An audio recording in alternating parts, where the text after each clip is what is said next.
नमस्ते विद्यार्थी मित्रों, हुल्का सागर विद्या भवन में आपका स्वागत है।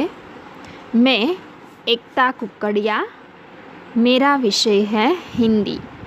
आज हम सीखेंगे कक्षा 6 का इकाई 8 जिसका नाम है राजा का हिस्सा। विद्यार्थी मित्रों, अगले वीडियो में हमने आधी कहानी देखी थी, बाकी की कहानी अब देखते हैं।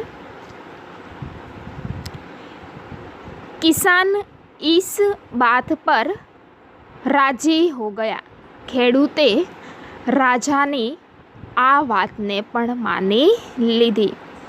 राजा भोज हल में जूत गए और किसान की पत्नी रथ के पास चली गई। राजा भोज પોતે જ હળમાં જોડાઈ ગયા અને ખેડૂતની પત્ની રથની પાસે ચાલી ગઈ। उसने रानी को सारी बात बता दी। તેમણે રાણીને બધી જ વાત કરી। रानी ने पूरी बात सुनकर कहा। राणीए बधी ज बात सांभळीने કહ્યું, तुम्हारा बैल तो कमजोर होगा। राणीए કહ્યું કે તારો બળદ તો નિર્બળ હશે। वह हमारे बैल का साथ नहीं दे सकेगा। તે અમારા બળદનો સાથ આપી શકશે નહીં। इसलिए तुम दोनों ही बैल ले जाओ।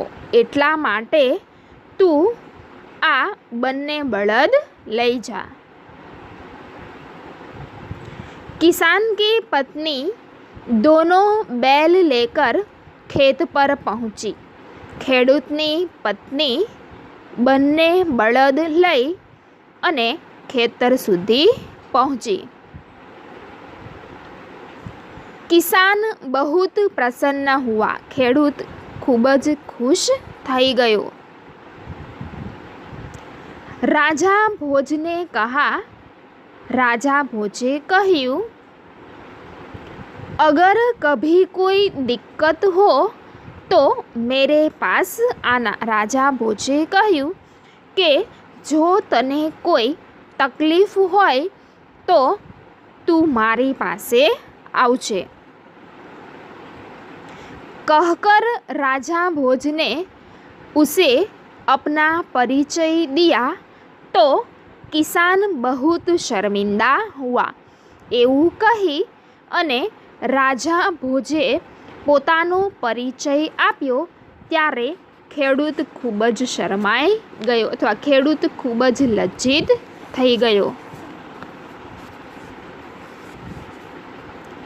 उसने राजा से बार बार क्षमा मांगी। તેમણે રાજાની પાસે વારંવાર માફી માંગી। राजा प्रसन्न होकर वापस चल दिए। राजा खुश થઈ અને પાછા ચાલ્યા ગયા। उस बार उस किसान के खेत में बहुत अच्छी फसल हुई।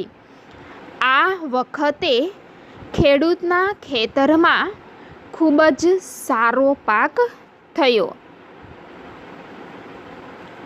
उसके आश्चर्य का ठिकाना न रहा जब उसने देखा कि તેમના આશ્ચર્યનો કોઈ પાર ન રહ્યો જ્યારે તેમણે જોયું કે खेत के जितने हिस्से को राजा भोज ने जोता था उसमें मोती उगे थे। ખેતરના જેટલા પણ ભાગને રાજા ભોજે ખેડ્યો હતો એટલા ભાગમાં મોતી ઉગ્યા હતા। बाकी के हिस्से में उम्दा किस्म के गेहूँ उगे थे। બાકીના ભાગમાં પણ ઉત્તમ પ્રકારના ઘઉં ઉગ્યા હતા. કિસાન બહુત પ્રસન્ન હુઆ. ખેડૂત તો ખૂબ જ ખુશ થઈ ગયો. किसान ने सारे मोती इकट्ठे किए और राजा भोज के पास जा पहुँचा. ખેડૂતે બધા જ મોતી ભેગા કર્યા અને રાજા ભોજની પાસે ગયો. उसने सारे मोती राजा भोज के चरणों में रख दिए. તેમણે બધા જ મોતી રાજા ભોજના ચરણોમાં મૂકી દીધા. और राजा को सारा किस्सा कह सुनाया. અને રાજાને બધી જ વાત કહી સંભળાવી. राजा ने कहा, राजाए કહ્યું, ये मोती तुम्हारे खेत में उगे हैं, इन पर तुम्हारा हक है. राजा भोजे કહ્યું કે આ મોતી તારા ખેતરમાં ઉગ્યા છે, આના ઉપર ફક્ત તારો જ અધિકાર છે. इन्हें तुम ही अपने अधिकार में रखो. આ મોતીને તું તારા અધિકારમાં રાખી લે. नहीं महाराज, यह आपके परिश्रम का प्रताप है. नहीं महाराज, आ તમારી મહેનતનું ફળ છે. इसलिए मैं इन्हें नहीं ले जाऊंगा. એટલા માટે હું આ મોતી લઈ જઈ શકીશ નહીં. मेरी प्रार्थना है कि आप इन्हें राजकोष में जमा कर ले. મારી એવી વિનંતી છે કે આ મોતીને તમે તમારા રાજ્યના ખજાનામાં રાખી લો. और गरीबों की भलाई के लिए काम में ले. અને ગરીબ લોકોના સારા કામમાં ઉપયોગમાં લો. કિસાનને પ્રાર્થના કી. એવી ખેડૂતે પ્રાર્થના કરી. किसान की बात सुनकर राजा बहुत प्रसन्न हुए.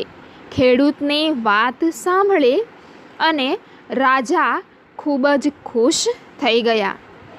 और उन्होंने मोती स्वीकार कर लिए. અને તેમણે બધા જ મોતી સ્વીકારી લીધા.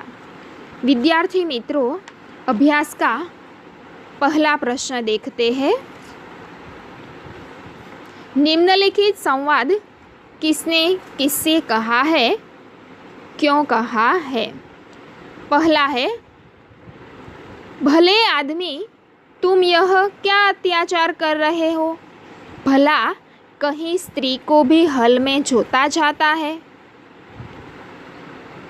उसका उत्तर है, यह वाक्य राजा भोज ने किसान से कहा है, क्योंकि उसके हल में एक ही बैल था. दूसरे बैल की जगह उसकी स्त्री हल चला रही थी. दूसरा, जो कहना है मेरे साथ चलते चलते कहो, मेरा काम क्यों रोक रहे हो? यह वाक्य किसान ने राजा भोज से कहा है, क्योंकि वह हल चलाना रोककर राजा से बात करना नहीं चाहता था. तीसरा, भले आदमी इस प्रकार तो तुम्हारी पत्नी थक जाएगी और थकावट की वजह से कोई दूसरा कार्य भी नहीं कर सकेगी.